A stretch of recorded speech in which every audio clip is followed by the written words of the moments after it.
Isang mapagpalang araw sa ating lahat, mga kapatid. Ako muli si Adrian Bernales ng Batch 3 at itong aking daily devotion.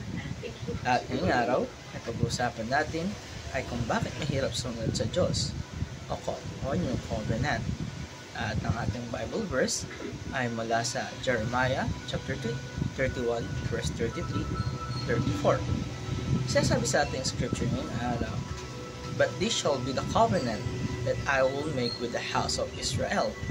After those days, said the Lord, I will put my law in their inward parts, and write it in their hearts, and I will be their God, and they shall be my people.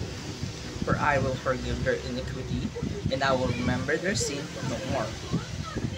Ito ay isang pangako ng Panginoon na napakaganda, dahil kahit naririnig natin itong mga salita na ito, ay nagkakaroon pa tayong katanungan kung bakit ganoon, bakit parang ang hirap pa rin sumunod sa ating Panginoon.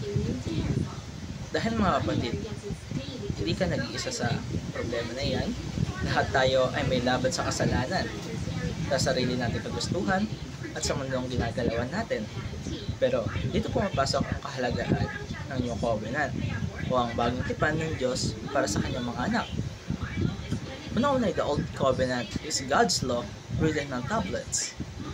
Ang utusan ng Diyos noong unang panahon pa ay literal na naisulat sa bato, gaya ng 10 Commandments na binigay niya kay Moses. Ito sa external na parang checklist. Ang problema dito ay kahit malinaw ang rules, ay wala sa loob ng tao yung kakayahang sundin ito. Parang alam natin bawal, pero wala tayong lakas ng loob para lumaban sa tukso, dahil kasi wala pa ang ating inner transformation sa ating Panginoon. Kalawa, the New Covenant is written on the human hearts. Sa bagong tipan, sabi dito ni Lord na I will write my law in their hearts. Hindi na ito basta commandments lang sa labas, kundi ay discern na sa puso natin. Kapag isa ka ng tunay na palataya kay Kristo, hindi lang tayo basta sumusunod dahil kailangan o required o para sa ating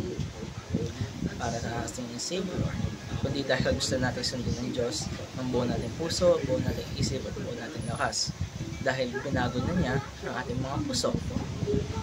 Tatlo ay the Holy Spirit enables believers to obey God. Ang pinakamalaking kaibahan ng Holy Spirit dati, tao lang laban sa kasalanan.